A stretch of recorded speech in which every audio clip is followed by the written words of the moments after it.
تازہ پھر دانش حاضر نے کیا سحر قدیم، گزر اس عہد میں ممکن نہیں بے چوب کلیم۔ عقل عیار ہے 100 بھیس بنا لیتی ہے، عشق بیچارہ نہ ملا ہے نہ زاہد نہ حکیم۔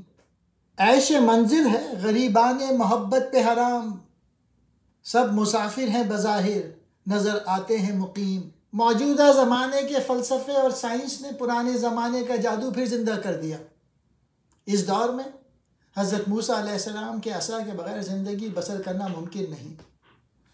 معلوم ہے کہ فرعون و موسیٰ کے زمانے میں مصر جادوگروں کا بہت بڑا مرکز تھا، اور فرعون نے ان سب کو جمع کر کے حضرت موسیٰ علیہ السلام سے مقابلہ کرایا تھا، لیکن جادوگر خدا کے بھیجے ہوئے پیغمبر کا مقابلہ کیا کر سکتے تھے؟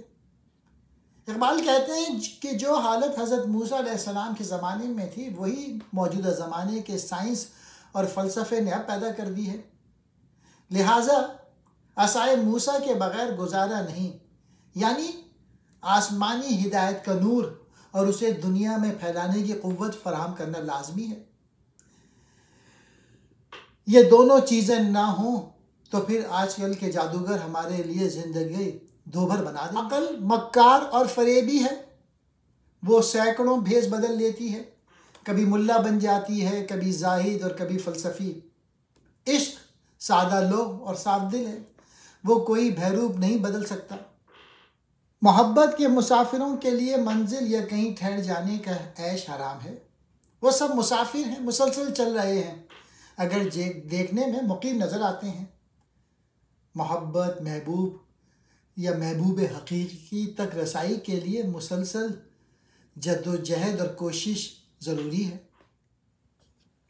سحر کہتے ہیں جادو کو، قدیم کہتے ہیں پرانا، چوب کلیم عصائے موسیٰ۔ عیش منزل راستے ہی میں آرام کے لیے ٹھہر جانا، غریبان محبت محبت کے مسافر۔ ہے گراں شعر غم راحلہ و ذات سے تو، کوہ دریا سے گزر سکتے ہیں مانند نسیم۔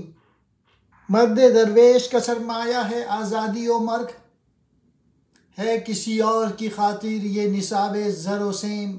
گراں سیر کہتے ہیں بوجھ اٹھائے ہوئے، غم راحلہ و ذات سواری اور سفر کے خرچ کی پریشانی، مانند نسیم صبح کی ہوا کی طرح، نصاب زر سونے چاندی کا حساب۔ پھر اقبال کہتے ہیں اے ملت کے لوگوں، تو نے سواری اور سامان سفر کے غم کا بوجھ اٹھا رکھا ہے، جس کے باعث تیری رفتار بہت سست ہے۔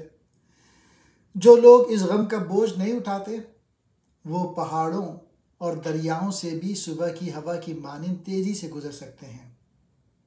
انسان مادی دنیا سے قطع تعلق کر لے اور روحانی دنیا میں چلا جائے تو وہ نسیم کی مانند پہاڑوں اور دریاؤں کو یعنی دنیاوی مشکلات کو نہایت آسانی کے ساتھ عبور کر سکتا ہے اگر اللہ تعالیٰ پہ پختہ یقین۔ اور آخری شعر میں درویش کا سرمایہ اس کے سوا کچھ نہیں کہ وہ آزاد زندگی بسر کر کے اس دنیا سے گزر جاتا ہے، اپنے گرد و پیش اسباب جمع نہیں کرتا۔ یہ سونے چاندی کی زکوٰۃ کا مسئلہ دوسروں کے لیے ہے، درویشوں کے لیے نہیں۔